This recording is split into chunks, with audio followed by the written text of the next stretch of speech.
Afternoon, everyone. My name is Dr. Kyle Mox. I'm Associate Dean for National Scholarships at ASU, and I am the Truman Campus Representative. Joining me today for our info session is Francesca Martin, who was a Truman Scholar in the past cycle, and so can talk about her experiences as an applicant. And Emily Rapp, who will be helping out with Truman advising this year and has expertise in pre-law advising and federal service. And so, well, good. In case you can't tell, we're going to be talking about Truman today. And so if that's why you're here, you're in the right place.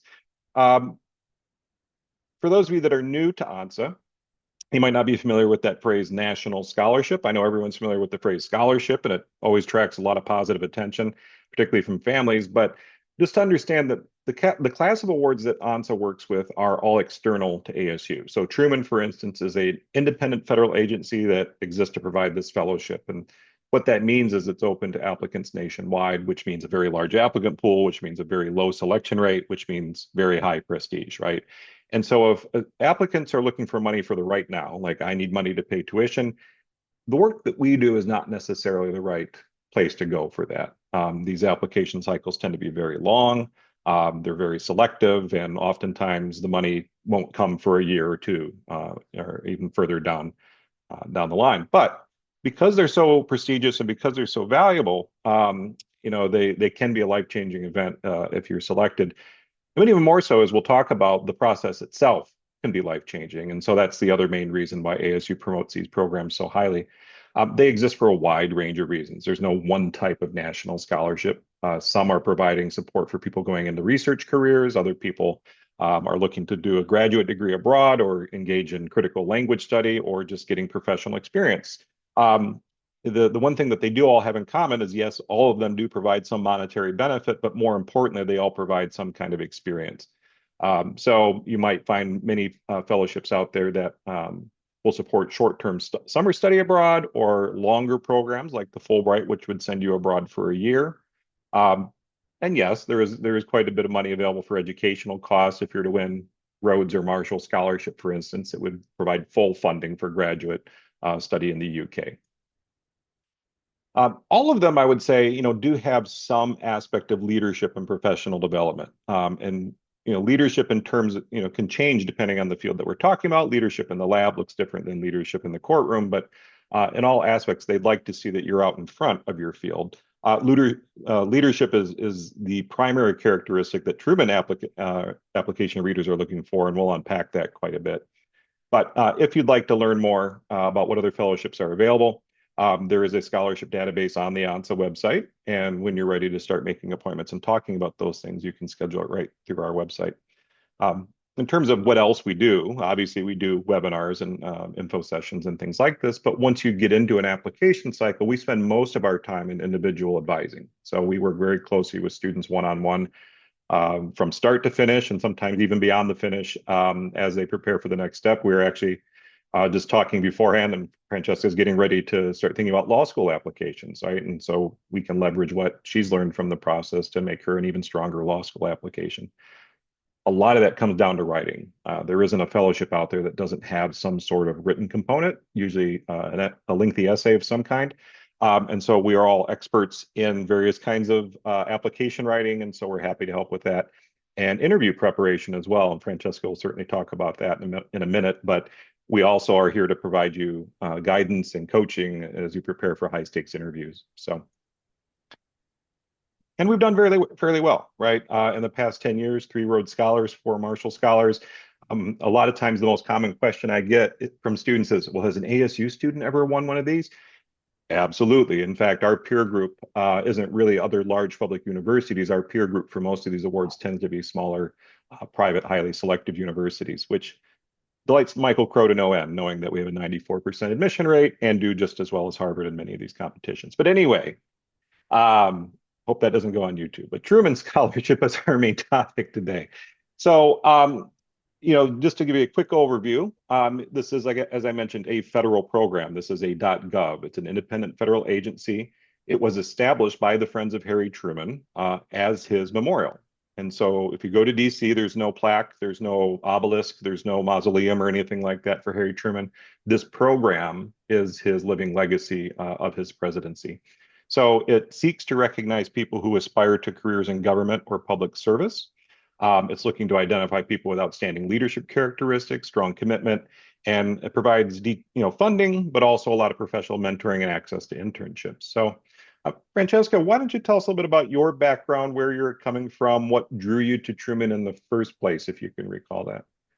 I will. So I actually had gotten an email last cycle when we were going through this in the fall. A lot of people got into college knowing their freshman year, I'm going to apply for Truman. So don't let that intimidate you. And that I found out at the very last minute and didn't really think that was my path. I never really thought that the political work that I have engaged in the past few years is something that would qualify me to be a scholar. I always tell people who are interested in getting involved in whatever they're passionate about, not to do it because it will look good on a resume, but because they like to do it and then everything will follow. I mean, the amount of opportunities I've gotten because people can see that I'm not just doing it because it's a job and it's like an internship and I'm doing it, but because I love this work, has just been a really amazing journey.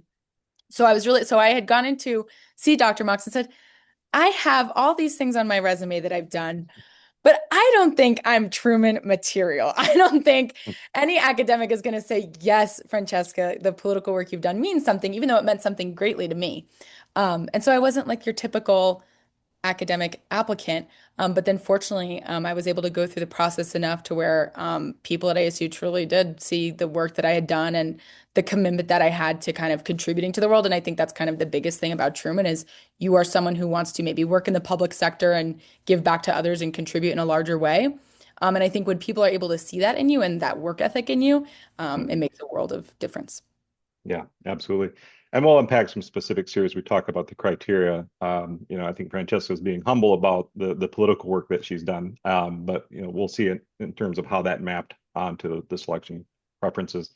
To be eligible for Truman, and this is not negotiable, right? You have to be a junior by their definition, and what that means is that you will have some study remaining after this coming summer. So that could mean one semester. So as we were just talking, Francesca's going to graduate in December, which made her eligible last year to apply for Truman. But as long as you're graduating anywhere between December 26 and August 27, that means you're a junior as far as they're concerned. So even if you're ahead on credits or if you're going on an extended plan or something like that, what matters is time to graduation because they have specific professional development opportunities that they want to time, right? You do need to be a U.S. citizen. This is a federal program, and you do need to be planning to pursue post-graduate education, whether professional school or graduate study. There's no time limit on that. You can delay as long as you like. George Stephanopoulos, who you might have seen on television, for instance, has actually never used his benefit. He never actually went on to graduate school or law school. He did okay.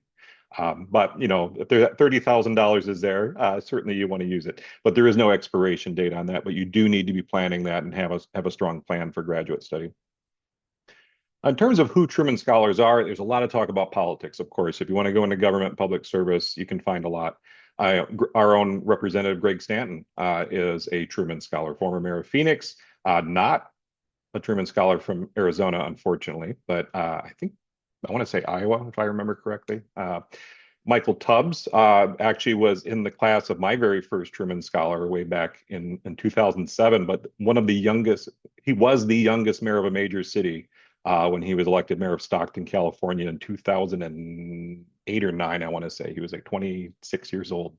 Andy Kim, I like to include him because, one of the images that's always burned into my mind is following the January 6 insurrections. There was this great photographic image of Andy Kim in the rotunda just picking up trash, right? Just picking up empty water bottles because he didn't know what else to do. And I think that sort of picture emblemizes Truman behavior, right? To see that something needs to be done, not asking permission, just going and doing it. Stacey Abrams, I hope, needs a little introduction to this group here, but she's been instrumental in recent years in electoral politics.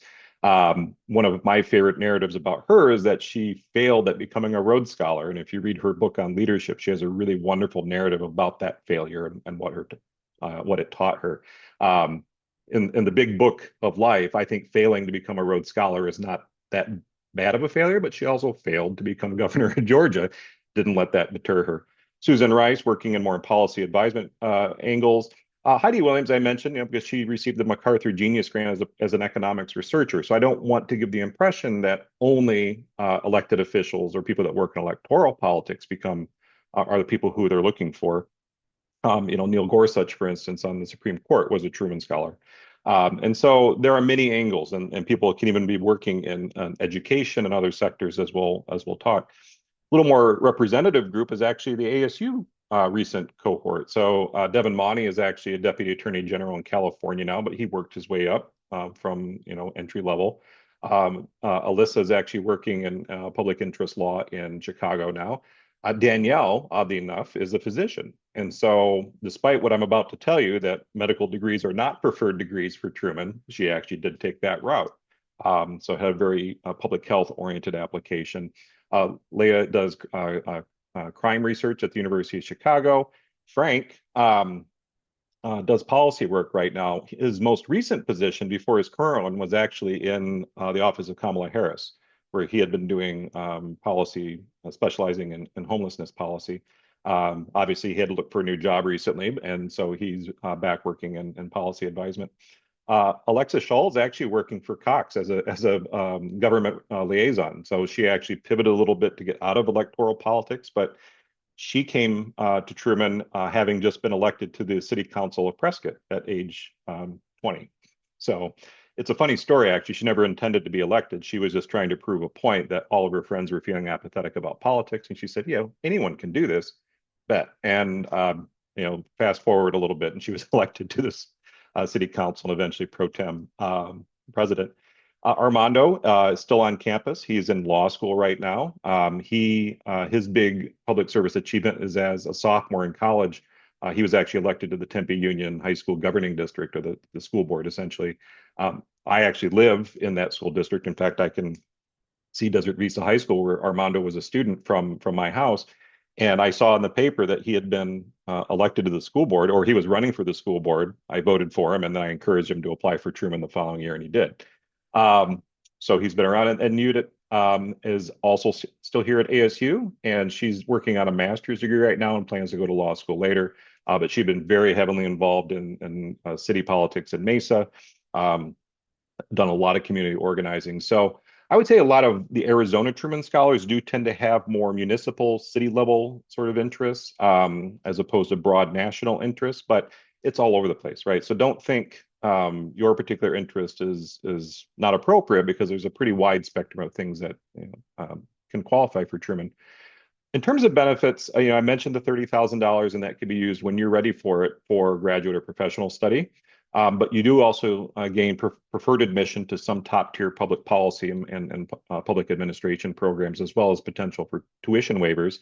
Truman Leadership Week is a mandatory part of the program, but you'll go at the beginning of the summer to the Truman Library in Liberty, Missouri, which apparently, from everyone who's ever been there, is incredibly humid at that time of year. But basically, you're there with the other Truman Scholars selected in that year, dozens of Truman alumni, people who sit on admissions committees for graduate and law schools and things like that. And it's basically like a public service boot camp. And then the Washington Summer Institutes.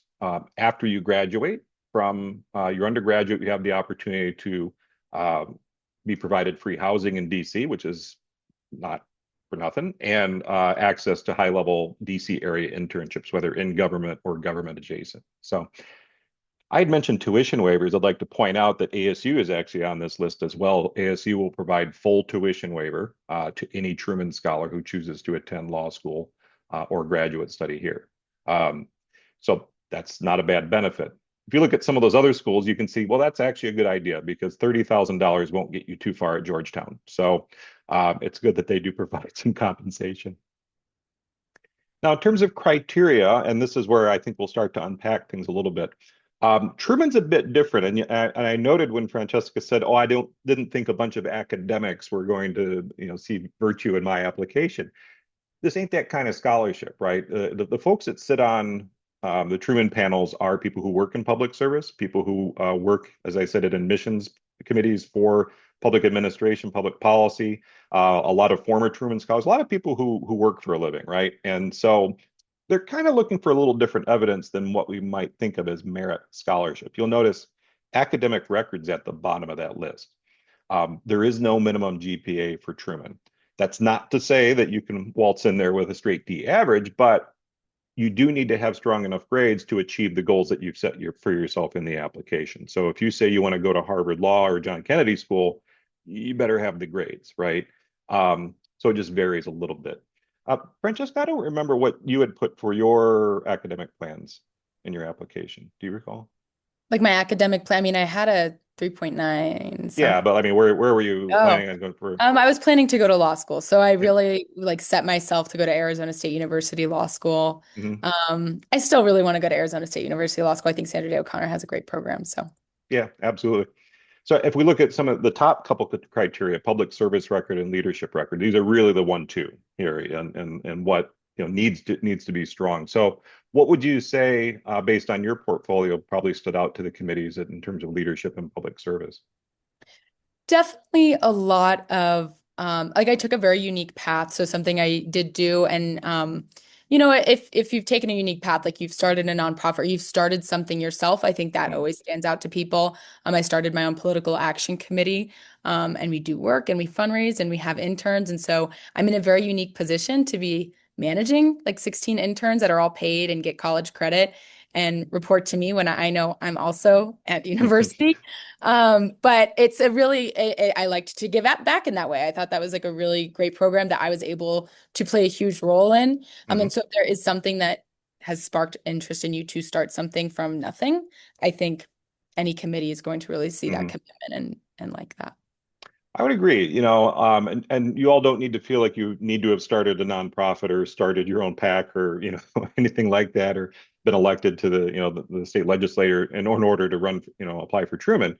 But that sort of proactivity, that sort of initiative, that sort of vision does really stand out because there are a lot of applicants in there who have been elected student body president, which, spoiler alert, they don't really do much, right? Um, or a lot of people that are doing internships that have been established for them or following a pathway, as opposed to applicants who maybe are hacking their own path through a little bit more, and that tends to stand out. So don't be afraid. If you think your path is unconventional, that doesn't mean it's unattractive. We had in recent years, we had an older student who was working full time as a flight attendant, who was the president of the flight attendants union based here in Sky Harbor Airport, and had actually led a couple of strikes against the airlines, and so that definitely stood out.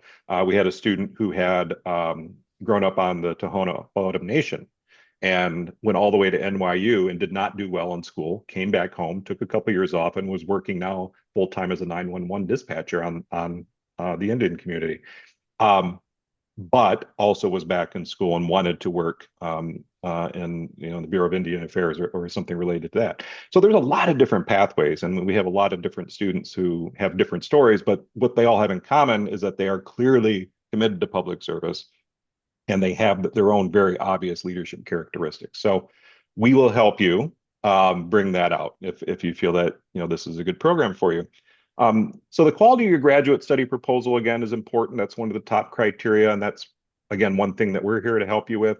And you'll also write a policy proposal, which seems very daunting, but in fact it's not, right? Rachel, I don't even remember what your policy proposal was. Do you recall? Yeah, it had to deal with labor rights. So Dr. Marks was very helpful in me being able to formulate. I had all these political things that I was doing and all these Hmm. ideas. But the Truman process definitely helped narrow down exactly what I want to do in the future. And so that Yeah. was a really great point of just applying because I worked for many days, many months on that application, not just days, but like days worth of work to perfect it. And it really helped perfect, oh, okay, so I really know what I want to do and how it ties into Yeah. my public service record. Yeah, you can't bluff your way through this application. I think Truman, more than most, probably has a good BS detector, and so it does need to be very authentic, and you need to believe in what you're putting out there. In terms of preferred pathways, obviously law school is a pathway to government and public service, but master of public policy, public administration, or master of international affairs could count. Master of public health is a obvious pathway, but um, anything that would lead to a career in the not-for-profit sector. So anything in education, MBA and MD are a little harder to sell because those are generally leading towards profitable careers. Um, but again, we saw with Danielle back. you can make that argument, right? I had another MD who became a Truman Scholar, pre-med that became a Truman Scholar, but he was really working, he wanted to work at the CDC and in fact had done a lot of work in infectious disease. So it really just depends on what the objective is, not so much what the degree plan is. So anything working in government at any level, federal all the way down through dog catcher is fine, right? They don't necessarily care what level of government it is. Elected office is very attractive to Truman. In fact, I think most applicants get asked at some point, do you have plans to run for elected office? Did they ask you that in your interview, Francesca? They did ask that in my interview, but you had asked me that originally when I first went to meet you. And I said, well, if the time is right, and you're like, please, the political answer, just say it. Very political answer. So if that's, in your future, then definitely don't be afraid to Yeah. say that you would want to. It has become a big priority in over the past, say, three election cycles when we've been experiencing, let's just say, historically interesting context for our elections. And so they do like to see that Truman Scholars are at least invested in that in some way and with continuing our democratic principles. But working in nonprofit, NGOs, we've had people that have wanted to work in arts education, have people that have wanted to work in food pantries and just any a lot of education focused folks. So non-governmental researching. So the way Truman says, if your place of work has a website that ends in .org, .gov, .mil, or .edu, you're probably fine, right? So in terms of process, you'll want to go to the Truman website, truman.gov, take a look at the eligibility criteria, take a look at a lot of the resources. There's a lot there, actually. And you'd want to reach out to me with your resume and transcripts, and then I can take a look and decide, and maybe I'll ask some follow-up questions, but to see, is this an appropriate pathway for you? If this is not a good fit, you don't want to put in the amount of work that's required, I can assure you. And we're happy to find other opportunities for you to pursue. But if it does seem like it's worth talking about, we'll go ahead and schedule an intake appointment. In that appointment, with either myself or Emily, we'll open a Truman Scholarship application and get you started. Process itself, our deadline is actually the 24th or 25th. I want to say 24th, actually, that Monday of Thanksgiving. And between now and then, you would be drafting your application essays, getting feedback from us, feedback from others, but a number of revisions, as well as getting those letters of recommendation. Francesca, how many drafts of each essay would you guess you did? Probably before I submitted it to the committee, maybe Yeah, sure. five. Yeah. And Five, then yeah. probably another four or five after. Yes. Yeah. Yeah. And so it's an iterative process, right? We hit deadlines and then we stop working, right? That's how it works. But we could continue revising these until the end of time, probably. But yeah, once you're submitted for the campus deadline, then we'll share your materials with our campus committee, who's responsible for identifying our nominees. So you must be nominated in order to apply. We are limited to the number of nominations. A big component of the application are letters of recommendation. The interesting thing about Truman is, unlike many programs, it actually specifies topics for the letters of recommendation. So they would ask that one of your letters be focused on your leadership abilities and potential. A second letter be focused on your commitment to a career in public service. And then your third letter be focused on intellect and prospects for continuing academic success, which is a very long way of saying, an academic letter. That one obviously should come from somebody who's taught you in class and can talk about your likelihood of success in whatever academic pathway you've articulated in the app. The other two may not be faculty. And in fact, I think for the commitment to a career in public service rarely come from faculty because they probably haven't seen you in that context. So, Francesca, what strategy did you take in identifying folks to write for these three different letters? I really just found people that had been mentors to me. I mean, I have not had one full mentor my entire political journey, Mhm. and academic journey. But I knew one person at ASU, not that I'm friends with every professor, but I had one professor that I had TA'd for twice now. Mm. And I knew she would be great at writing my academic letter of recommendation. And then I had one person who was my former boss on a campaign that I worked on, and another person who had mentored me in the political field that I'd known for a long time. Yeah. And that's one of the things we'll talk through in intake as well, because there is a little bit of strategy required in lining up the letters with the questions in the application. And so that, we do have to be thoughtful about whom you select to invite. And we also have resources you can give them to help them write more effective letters. Because again, it is a little unusual typically when scholarships ask for letters, this general letters do. We are allowed up to four nominees per year. We have always used all four slots. We typically have anywhere between 8 and 15 applications per year. And usually in the 10 to 12 range is where we typically are. In recent years, Truman has actually allowed us up to three additional nominations for transfer students. So this was a brilliant idea they had a number of years ago, because they got the sense that they were overlooking a lot of students who maybe weren't taking a more conventional pathway. And Truman's all about people that aren't taking a conventional pathway. Oftentimes, transfer students have just gotten to campus. Maybe they don't feel confident because they haven't established relationships with their faculty. Maybe they've actually got wonderful stories to tell, and they just don't think this is for them. This has proven to be highly successful, and we've gotten some really strong candidates in this pathway. Students, as I said, that might not have ordinarily considered this, but instead are attracted to it. And so, if you are a transfer student or you know a transfer student that's saying, "Oh, not for me," this is actually a really nice feature of the program. Following, if you're nominated, you would know that by the end of the fall term, and then you've got time for revisions over the break, and then we'll submit by February 3rd. The applications are actually read state by state. I've actually served on the national committee a couple times myself, and essentially what happens is you're in teams of three, and somebody walks in with a manila folder and said, "Here's Pennsylvania, pick five." And you sit there in that room with your team until you've narrowed down to five applicants. And so um, there's a lot to say about how that affects the rhetorical situation, and we can talk about that in advising. But if you're selected as one of the Truman finalists, then you'll travel to a regional interview. And so, fortunately for us, if you're an Arizona resident, um, the interviews are hosted here in Tempe, and have been for years. So not far to travel, and you get to play a host, which is kind of fun. And our regional interviews are Arizona, New Mexico, Utah, and Nevada. Does that sound right? Yes, yeah. Cool.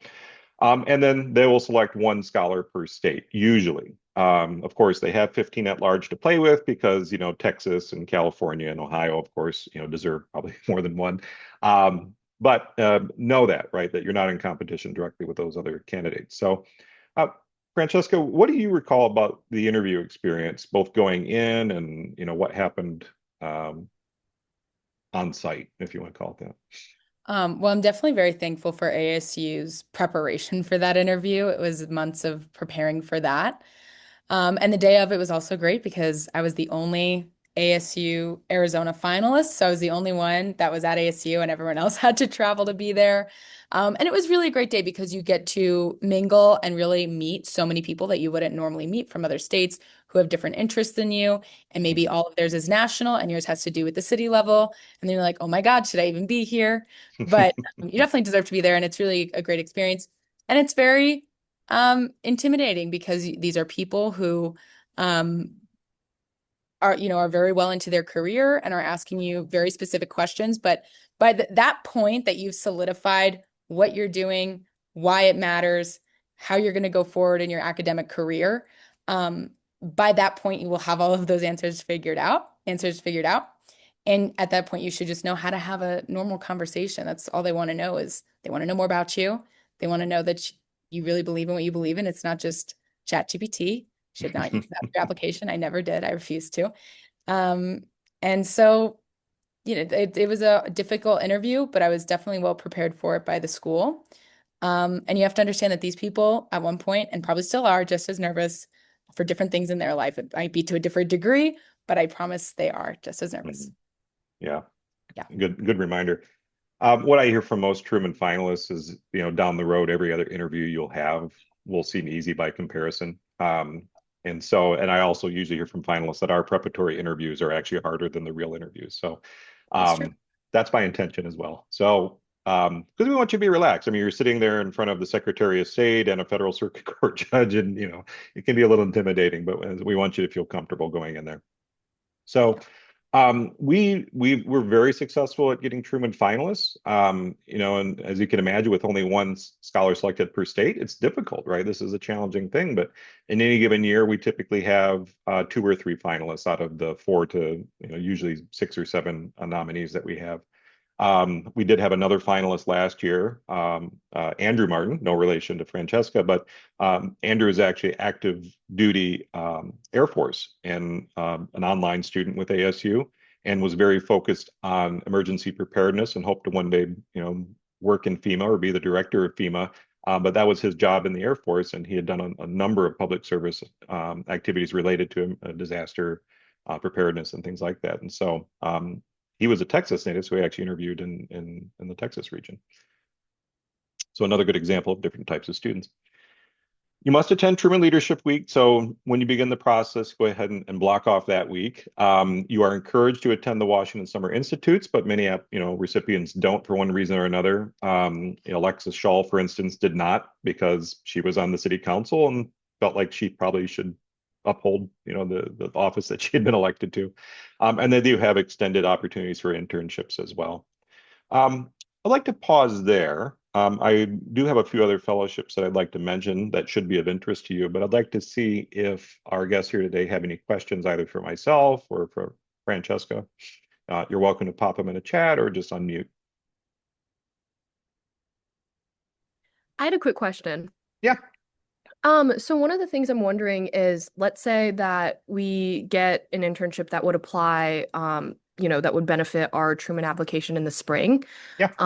But around that time, the ASU Truman application would already be due. And so kind of like what's the kind of cutoff in terms of things that you can add to your resume for the actual application? Yeah, I mean, the narrative present of the application is February 3rd, 2026. So whatever is true at that date is what's in your application, right? Okay. So you can forecast, but so it is a challenge sometimes because a lot of times we're in progress. So that again is why this is iterative a bit. Maybe you don't really know what you don't know, and once you get into that internship, something about your perspective might change. So that's the simple answers. Whatever is true on February 3rd.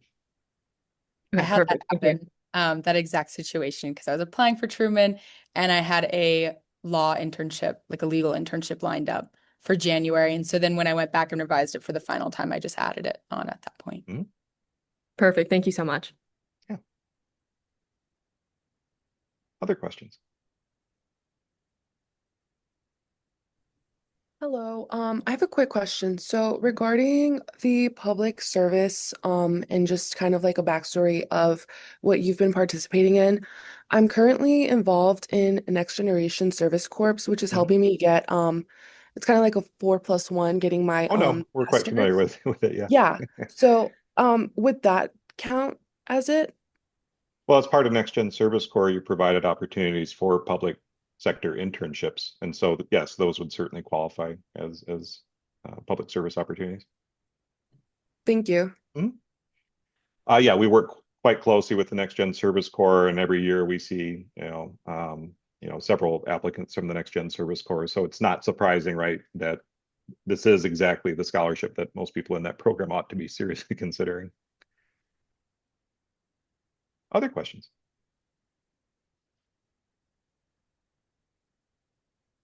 Well, good. If you think of some, we'll have time. But just briefly, I wanted to buzz through some other fellowships that, as you're thinking about competitive fellowships, you might want to consider if you're pursuing government or public service pathways.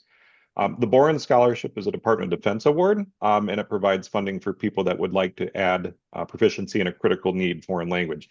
So that would be anything that is not Western European. So no English, I Spanish, think French, or Dr. Mox, your audio might be cut off. I don't know if Emily, you're seeing the same thing. Okay. It happened earlier. Okay. I don't know if I got some internet. Are you hearing me okay now? Okay, I can hear you now, but now your screen's frozen a little bit. It's Got a okay. little instability. Yeah.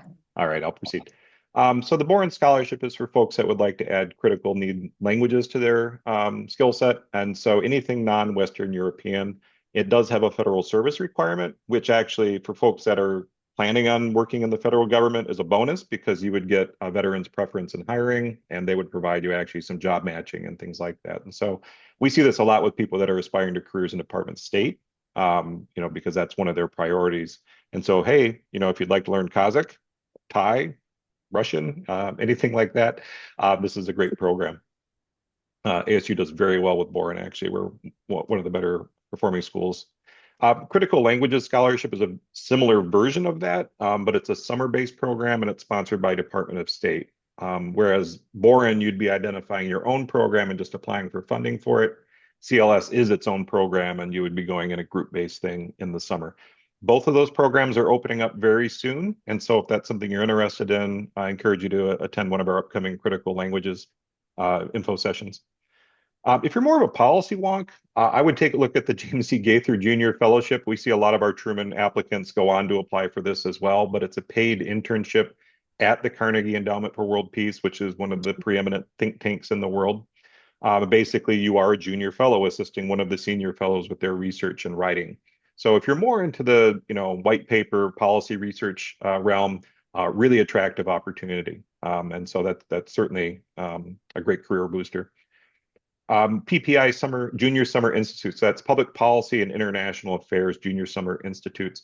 This is open to juniors. So a lot of times people are applying for Truman and then also apply for this. So if you're aspiring to Master of Public Policy, Master of Public Affairs, Master of International Affairs, essentially it's a summer camp program where you would get funding to offset the need to work and then get to take some introductory classes and then also highly preferred admission to one of those schools. I can't say promised or guaranteed admission, but pretty close.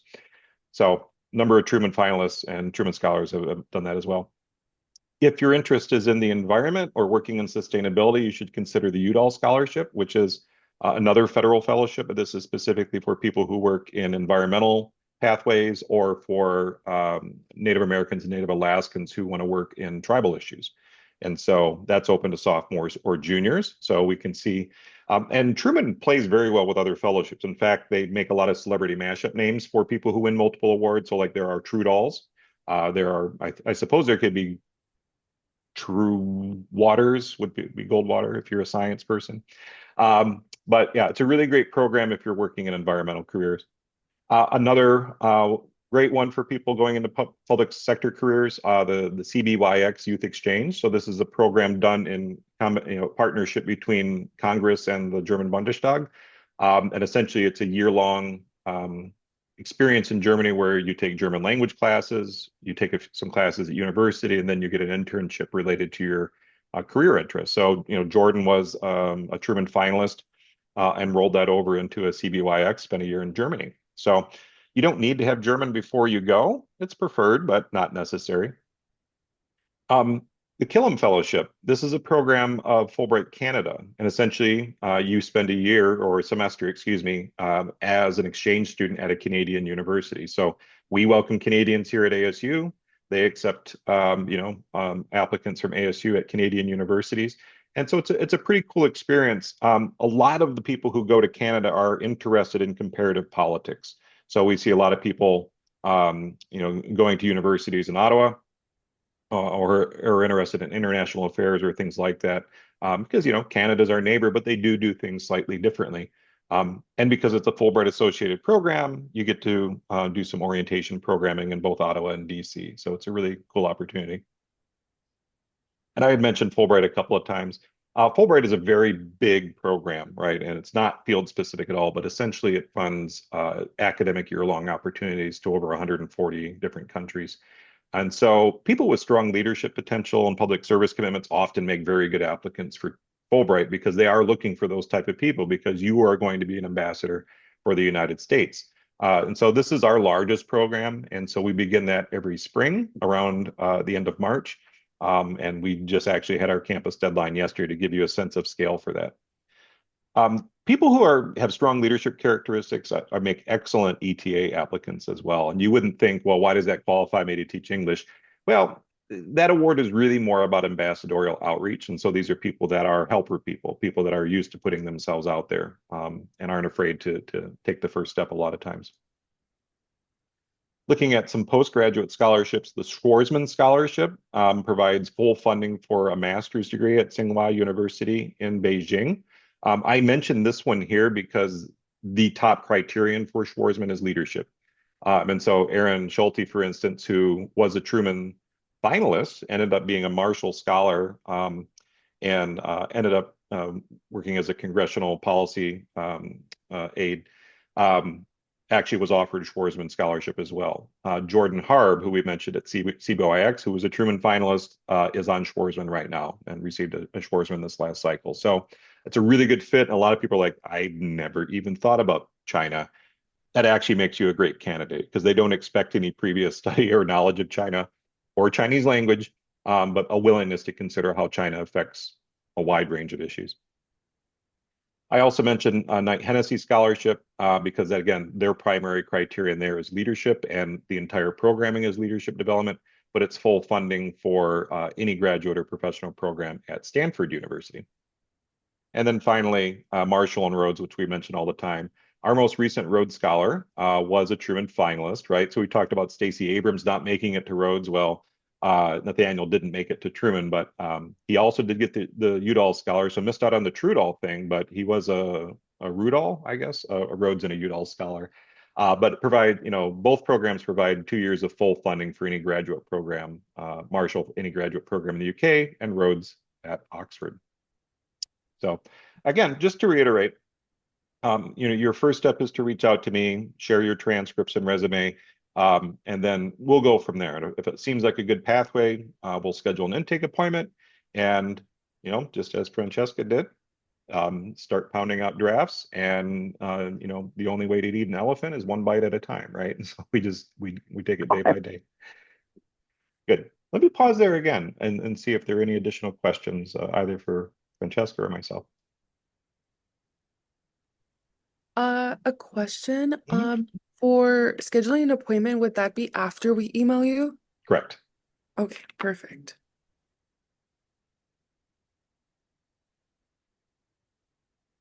Great. Any other questions?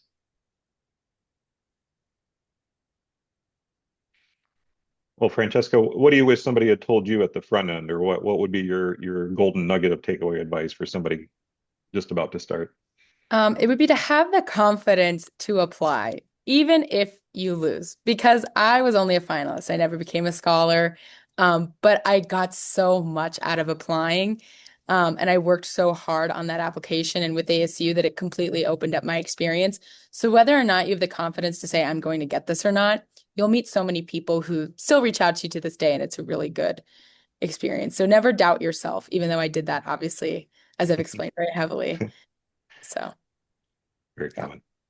Well, wonderful. Francesca, thanks for making the time. I know we all appreciate it. She's actually still doing public servicing stuff right now. You're coming to us from Sedona at a League of Women Voters event. Is that correct? Yes, I just taught them about voter registration, so Yeah. it's exciting. The But yes, grind thank you for continues. having me. Yeah. Absolutely. Well, thank you all very much. I hope to hear from you. And if you have any questions that you thought of afterwards or weren't answered, feel free to email as well. And hopefully we'll see you in my inbox soon. Thank you. Have a good day.